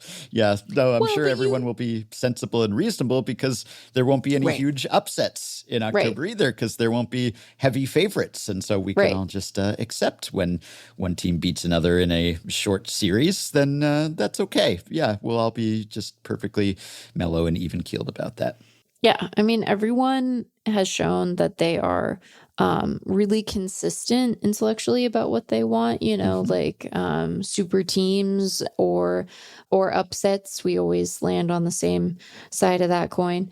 No, we don't. We don't, Ben. But guess what? We can strive. We can strive to put a brave face on it and say, like, look, everybody's got a couple of flaws. Some of the teams are better than others, They're less obviously flawed. I didn't enjoy that Phillies Mariners game, I'll tell you what. I did enjoy Kruk, though. I enjoyed listening to Kruk during that game. Boy, what a treat. I don't mean to knock the Mariners broadcast booth, but I will admit that I got excited to be able to listen to the Phillies booth call that game. Listening to John Kruk delight in the nickname the Big Dumper. The way he said it, he was having fun with that. And I was like, okay, Kruk, Kruk also used sundials? But yes, how did the first person to build a clock know what time it was? How did they know? Yeah. To be fair, on our Patreon bonus pods, we mused about how people woke up prior to alarm clocks, and we learned about the the institution of the knocker-upper, the people who were employed to go around and wake people up at an appointed time. Love a knocker-upper. Yes, but of course, people were able to tell what time it was prior to the invention of clocks, or we just had more primitive clocks to be able to tell what time it was. But yes, I did enjoy that curiosity. I'm always there for inquisitiveness. Speaking of the Mariners and pitching consistency, shout out to Brian Wu, who now has had 24 consecutive starts to start the season with 6 innings pitched and 2 or fewer walks, so 6+ innings pitched, that is. Usually I'm skeptical when it comes to start a season streaks. Sure. But in this case, it's almost a full season. So it's getting to the point where middle of August. Yeah, we won't even necessarily need that caveat, maybe. But he's going ahead of some pretty impressive company. I think that Juan Marichal in the year of the pitcher, 1968, had 23 straight. So he has surpassed him. And now his streak to start a season is the second longest since the mound was moved to its current distance in 1893. I mean, they didn't have a mound yet, but the pitching distance behind Cy Young's 30 in 1905. So if you're doing something that hasn't been done since Cy Young, that's probably pretty impressive. And granted, Cy Young in his first 24 starts of 1905, he threw over 200 innings. So he was not going 6 all that often in those starts. He was typically going deeper into games. But even so, I mean, I kind of mused about how those pitcher consecutive start stats are less impressive now when you're comparing to pitchers of earlier eras who were going deeper into games. And so it's easier to, I guess, have a streak of 6+ when you're usually not going 8 or 9 or whatever. But this comes into play with peripherals even more. However, maybe it's more impressive because pitchers don't go that deep into games these days. And to have a streak of 6+ innings unbroken this deep into a season, that goes against the grain even more. To be fair, I guess there are a few pitchers who've made as many starts this year and have pitched more innings per start on average, but they are the best pitchers in baseball. They're Garrett Crochet, Tarek Skubal, and Framber Valdez. So it's pretty good company to be in. Yeah. I mean, we woo. We woo. We woo for woo. We woo. Woo. And I guess it helps you go deeper into games when you are not walking people because it keeps the pitch counts down. So those things do kind of go hand in hand. But nonetheless, pretty impressive. He's been the stalwart, the staple in that Seattle rotation, and did it despite not having high expectations for him as of a few years ago.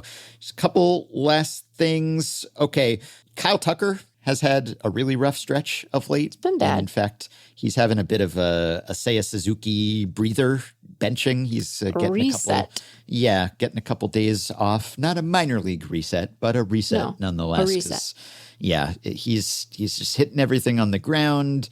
He just has not been productive lately. His full season WRC plus is still a relatively robust 131, which is not that much lower than his career rate of 137 or his prior to 2024 couple seasons. But he was so good last year before he got hurt, and then also so good to start this season that even if the overall number is not bad, it's still just, it's the sequencing effect. It's if you're okay all along, then you're probably not going to get benched. But if you are super hot and then super cold, then that's somewhat more concerning, and probably more concerning to him because he is about to be a free agent. So, he's going to make his money. He's walked more than he's struck out. He's been good, but if he had kept playing at the pace that he was on last season and to start this season,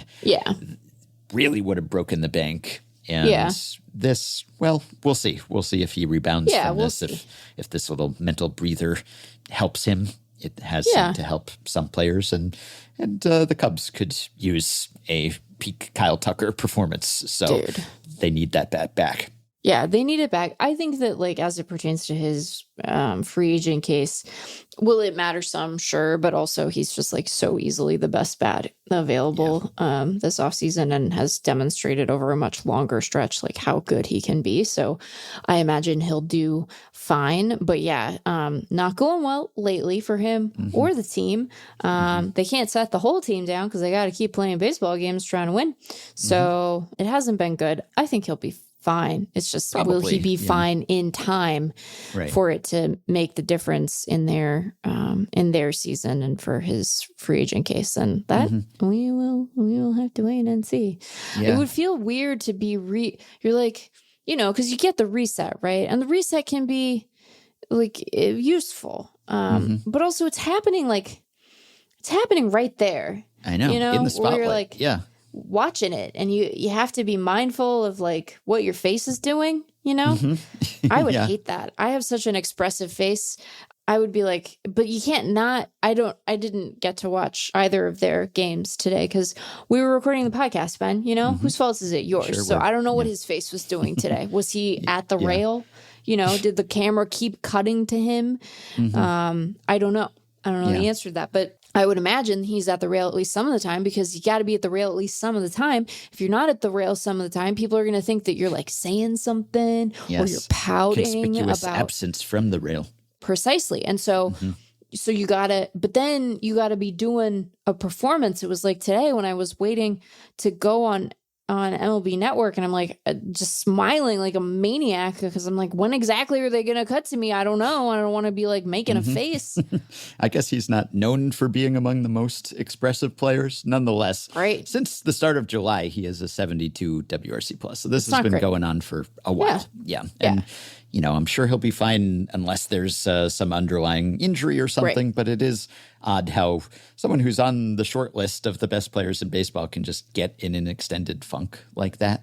Yeah. And you don't know exactly how that has happened. But they got to get him straightened out. And I would imagine that they will, or he will straighten himself out. But it's been notably bad for some time, and now they're taking some steps. Okay, Ceddanne Rafaela. This was mentioned in David Laurela's Sunday Notes at FanGraphs that he has hit much better as a center fielder this year than as a second baseman. And they've kind of been forcing him into the second base box. And it's, they have this positional logjam, and they just have too many players for too many positions. And they're just, I don't know that Masataka Yoshida just fits there. He just doesn't really. Right. And they're trying to make that work, and yet it's causing them to play Rafaela out of position. Right. He can do it, but he's not great on the dirt. He is better on the grass. He's an elite center fielder, and he can play second base. He can play shortstop, but you don't want him to. You want him to play up the middle in the outfield. And so David was suggesting that maybe this is affecting his offensive output. And Alex Cora had downplayed that possibility. Yeah. The numbers are extreme. The splits are pretty extreme in small samples this season. So I don't know how much to make of it. But this year, he has a 794 OPS as a center fielder and a 325 OPS as a second baseman. The second baseman, it's 19 games. It's 69 plate appearances. Not nice. So it's a very small sample. And looking back at last year, I noted that he actually hit better as a shortstop than he did as a center fielder. He had a 749 OPS as a shortstop and a 622 OPS as a center fielder. Now, maybe he came into the season seeing himself as a center fielder, and now it's been a distraction. Sure. I wouldn't imagine that this is true talent. Like he can't hit it all as a second baseman, and he can hit a ton as a center fielder. But it is sometimes jarring for a player to go back and forth. And, it's interesting because sometimes playing players out of position is something that bad teams are said to do, and it's bad for player development. But also playing players at several positions is something that a lot of teams do, that good teams do. Yep. Like being versatile is really a plus. But also sometimes you do want to just let someone play one position, especially if they're really good at it, like Rafaela is. So it's kind of a fine line between like cultivating that multi-positional capacity and then also just like wanting to let a guy just focus on the position where he can be great. And then, maybe that's less of a distraction in the batter's box where he had really been making major strides until recently. Yeah. I think that when you have, obviously it totally depends on the guy. And sometimes teams have to do stuff like this, right? Like they're in an ideal world, they just let, him play where he is best, but they need a guy there because you just want a guy at every spot, Ben. It's better if you have a guy at every spot than if you leave one spot unguided. Like, what do? And you're playing horse baseball. So sometimes it's not the, decision born of anything but necessity. But I do think that when you have a young player and one who is clearly actively working to get his feet under him at the plate and is having success at that, to the extent that you can offer consistency to that guy, the better. Because like he is, Rafaela is. We talked about this at the break. Like, had really seemed to turn a corner, even if his underlying metrics suggested that there might be some regression from the high highs he was experiencing. Like, clearly was a different hitter than he had been.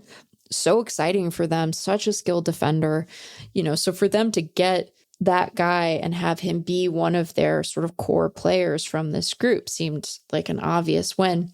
Mm-hmm. And so, I just wonder, there's what they're doing right now. And then, I will be very curious to see what they do in the offseason, because you have to think that they're going to make some moves to try to send some of this log jam out of town and use those players and the trades of them to address other positions of need. Because, if push is coming to shove on some of those guys, like, is a push, you push them out, but you also shove them out. When push comes to shove, it's like you're just locked in battle. Is it like, it's not, pushes but and shoves aren't really that different, are they? Right. And like the whole point is that it's, you have to you're making a decision because you don't want it to be intractable. Mm-hmm. I'm distracted this episode. I'll admit that, I'll admit it. It's because of the weird light. It's because of the weird lights got me on. But yeah, it's like Sedan playing second base. Right. But all of that to say, whatever it is that I said, that I think that finding a permanent home for Rafaela and really letting him flourish is a priority, because when things are going right for him, he is a special player. He does great stuff for that team. And I have to imagine that he is going to be, a bigger priority than, say, Yoshida would be. So agreed. Yeah. And Russell Carlton has shown that there can be a penalty for players when they're switching up positions and they're trying to learn a new position. Often defensively, there can be one. But it's maybe like a little like the DH penalty, where if you're a full-time DH, then you really acclimate to that job. Yeah, you can flourish. But if you're just DHing sometimes, then it's just you don't have the routine down cold, and you are cold, and then there is more of a penalty. So these things do matter, and maybe it matters how you end up splitting time. If that was the plan all along and you prepared for it and you've done it before, you've got all the gloves that you need, great. But if you're pressed into service because of some underperforming or absent player, then you're not mentally prepared for it. It feels like an imposition. So Red Sox, all sorts of positional drama this season. Yeah. Hopefully they figure that out. Briefly, salute to the Seymours. There are 3 Seymours in the major leagues, and they all played in the same game on Friday, because Bob Seymour, minor league slugger, was called up by the Rays, and he played with his teammate Ian on the Rays, and they were playing the Giants, and Carson Seymour came in to play against the Rays. So we had 3 Seymours, maximum Seymours, in the same game, and this is notable because there hadn't been a Seymour for a really long time, since Cy Seymour, I believe, in 1913. So we had an extended Seymour drought. I want to say this is all a tribute to the late Seymour Wiener, Mets folk legend. But suddenly we've gone from having no Seymours for more than a century to 3 Seymours in the same season, all making their debut. Not to mention a Bob. We've got a Bob back in the big leagues, which is big for John Boyce and the Bob emergency. So just to have a Bob back at the highest level of professional sports is huge. But 3 Seymours, no relation, all coinciding in the same game. Yeah. It's really, really something. It's, I don't know, suddenly Seymour. Yeah. Well, and definitionally, we're about to see less. I guess maybe right, so. because they won't all be at the very least they won't all be playing in the same game. True. Because they don't just play the Giants forever. That would be a weird realignment. Wow, remember when we started this episode by talking about realignment? That feels like a long time ago. Yeah, I think Jake Seymour in 1882 was maybe the most recent pitcher. It'd been a long time without Seymours, and suddenly just a cornucopia of Seymours, excess Seymours, if anything. Bob Seymour, I don't mean this as an insult to the young man, so sorry, Bob, but Bob Seymour just sounds like an old man's name, Yeah. It's hard to imagine a young Bob Seymour. I mean, it shouldn't be. We have his roster photo available to us. And yet it feels like it feels like maybe an older man. It's not an old man. Although, I mean, at some point he hopes it's an old man's name because that means he'll have lived a good long life, Right. Yes. Yes. But it does, maybe it's because of the extended Seymour drought that we think that. It's just all old-timey Seymours, maybe. The Phillies have the second best projected starting rotation now, even with the absence. It's a good group, Wheeler man. Like they're stacked, but they'd still be better with Wheeler.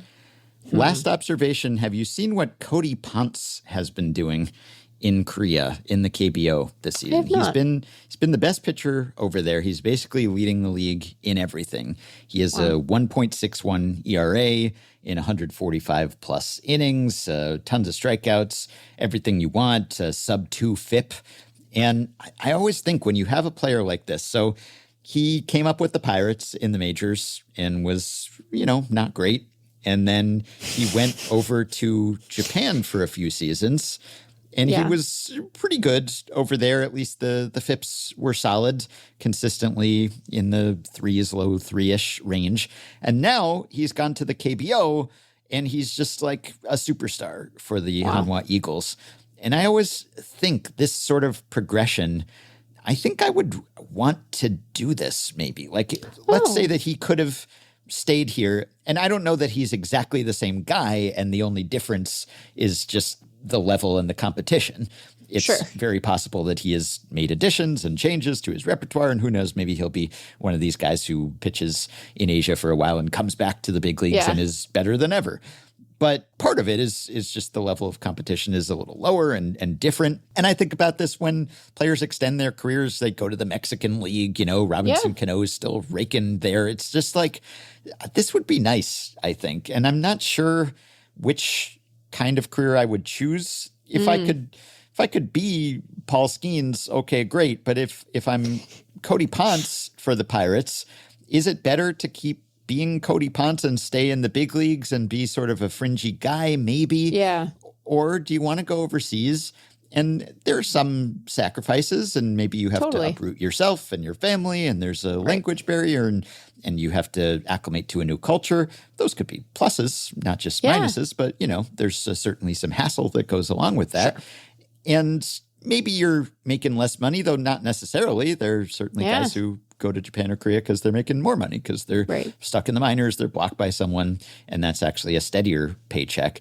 And, you're less visible to your country people, maybe you're seeing your friends and family a little less, and you're not as well known in your home country in the States. Then again, you could become kind of an icon over there, and that can be rewarding in its own way. So it's not like just any fringy pitcher from the majors can go to Korea and be the best pitcher in the league. I'm not suggesting that, but I kind of think I might prefer this phase of his career to just be a superstar in a lower level, but still major league, than to just kind of keep piecing together a career in the highest caliber baseball league, but to be sort of an afterthought, be a bubble guy in that environment. I think it would be, obviously, to your point, it really depends where you are in your life and how much you view the opportunity to live abroad and experience a new place as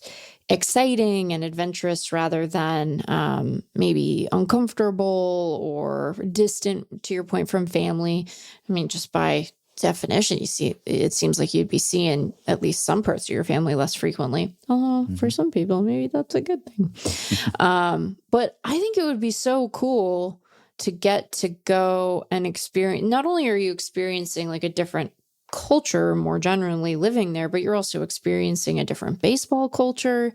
Yeah. Like, I think that there would be a lot to recommend it. And, I think at this point, how it would wash over you in terms of the potential opportunity to return to affiliated ball in the U.S. and have like a rejuvenated or second phase of your career. There's enough precedent for that I think a lot of guys probably feel like that's a more likely possibility than in prior years, right? Like, especially if you're a pitcher, you look around, there are all these guys who have come back and had extended runs where they've been meaningful contributors on big league teams, on playoff teams, on World Series teams, right? Yep. So I think that it would be easier for it to feel like a really cool opportunity than maybe in prior years where you might be nervous about your ability to come back or what have you. I think it would be really, I don't know, I think it would be really cool, but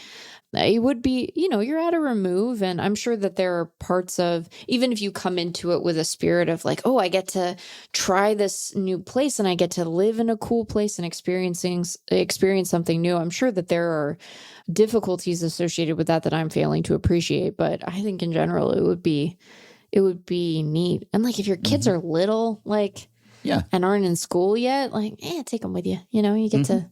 Then they get to see a cool new place and experience a thing. I don't know. I haven't gotten to travel a whole lot in my life. And I think that if your job afforded you that opportunity and you sort of met it with like a generous spirit, and particularly if you're with someone else, you're partnered with someone who kind of looks at it in the same way, I think it would be really cool. Yeah.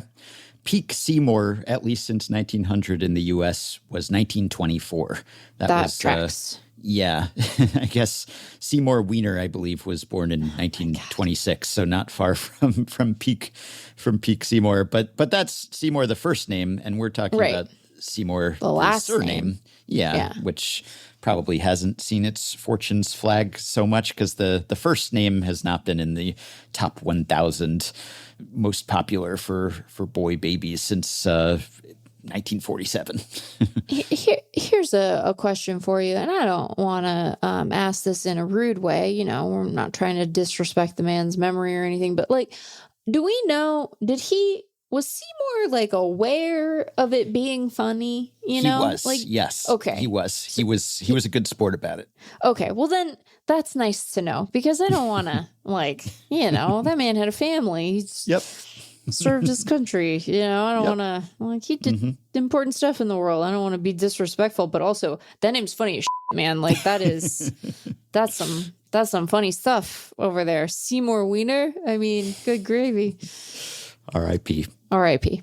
Okay, we got almost to the bottom of the baseball grab bag, the sports potpourri. More to come next time. 2 quick follow-ups. Last time we talked about whether it's okay to say that you drove in a run with a walk. I was fine with it. Meg had some slight discomfort. We were trying to think of alternative terms or verbs. Robert, Patreon supporter, says, would an alternative be plated a run? It can be used for any method of scoring a runner and also relates to plate appearance versus at bat. Yeah, I like it. Sounds a little more writerly. It's something that you might write but not say, but maybe we should start saying it. Plated or plating a run. The question also asked about the RBI aspect of it. Can we say that a run was batted in if it was plated without a swing? Adam suggests that instead of RBI, we use RBBI, substituting the BB for base on balls for the batted. He says he's found this useful over his years watching Max Muncy. It's kind of cute in written form, but if you were to say it, run base on balls in, I don't know. What I do know is that we are deeply appreciative of people who support the podcast on Patreon, which you can do by going to patreon.com/effectivelywild and signing up to pledge some monthly or yearly amount to help keep the podcast going,